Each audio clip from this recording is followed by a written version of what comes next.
Pandemonio, un podcast de Javier Leibiuski.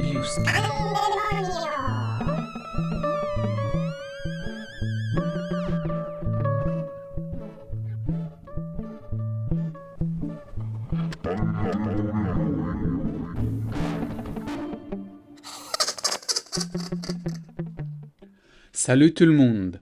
Est-ce que vous vous êtes déjà demandé quel est le genre d'une patate douce? Je ne parle pas du genre grammatical du mot, mais du tubercule. Eh bien, cette question est au cœur du texte de cette semaine. Il y a quelques années, j'ai commencé à écrire de temps en temps des textes pour enfants, à ma sauce bien sûr. J'ai trouvé ce texte par hasard en cherchant autre chose.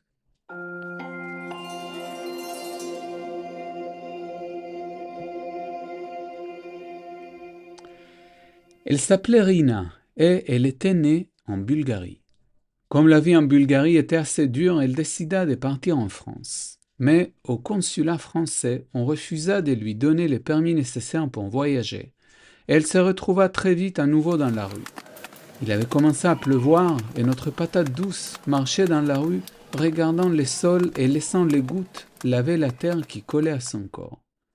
Quelques minutes plus tard, sa peau brillait d'un rouge intense. À ce moment précis, un monsieur passa dans la rue. Il avait 2 crayons à la place des jambes. Il avançait en traçant des lignes grises partout. Notre patate douce a vu l'homme et s'est mise à courir derrière lui. « Monsieur, monsieur !» cria-t-elle. L'homme entendit ces cris et s'arrêta. « Oui, madame, vous m'avez appelé ? Aidez-moi, s'il vous plaît, j'ai besoin d'un changement dans ma vie. » Dans une situation similaire, la plupart des gens auraient pris la fuite ou auraient fait semblant de ne pas entendre la dame. Mais notre monsieur n'était pas comme la plupart des gens. Il leva alors une jambe avec une souplesse étonnante et dessina une belle moustache sur le visage écarlate de la patate douce. « Voilà, madame, dit-il, vous pouvez maintenant partir tranquille. » La patate douce s'éloigna alors, heureuse, en remerciant le gentil monsieur. À partir de ce jour, la patate douce commença à faire très attention à sa moustache. Chaque matin, elle prenait un crayon et dessinait sa moustache avec beaucoup de soin. Les voisins, un peu surpris au début, la saluaient en disant « Bonjour, monsieur Pototo ».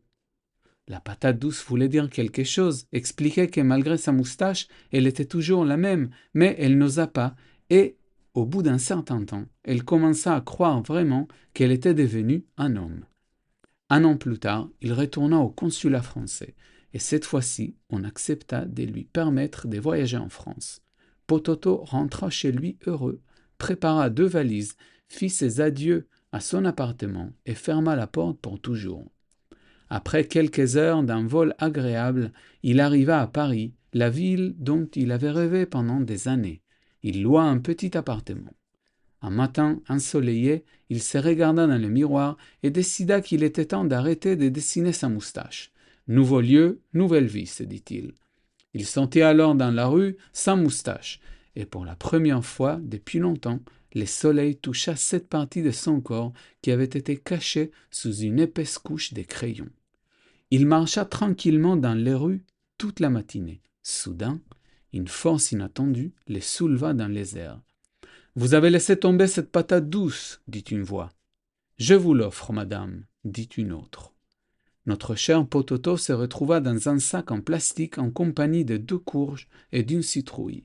« Patate !» cria l'une des courges. « Anastasio !» s'étonna Pototo, réalisant en même temps qu'il était redevenu une patate douce. Les vieux amis étaient très émus.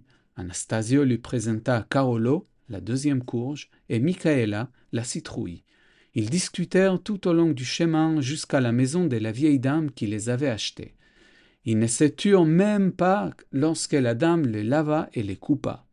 Leurs voix se mélangèrent un peu lorsque la dame les écrasa pour préparer une délicieuse purée, mais ils ne cessèrent jamais de parler. La rumeur dit que même aujourd'hui, la vieille dame se plaint encore d'entendre des voix dans son estomac. C'est tout pour cette fois.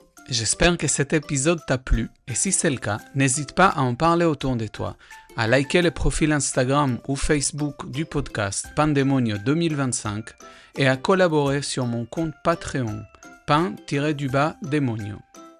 À la semaine prochaine!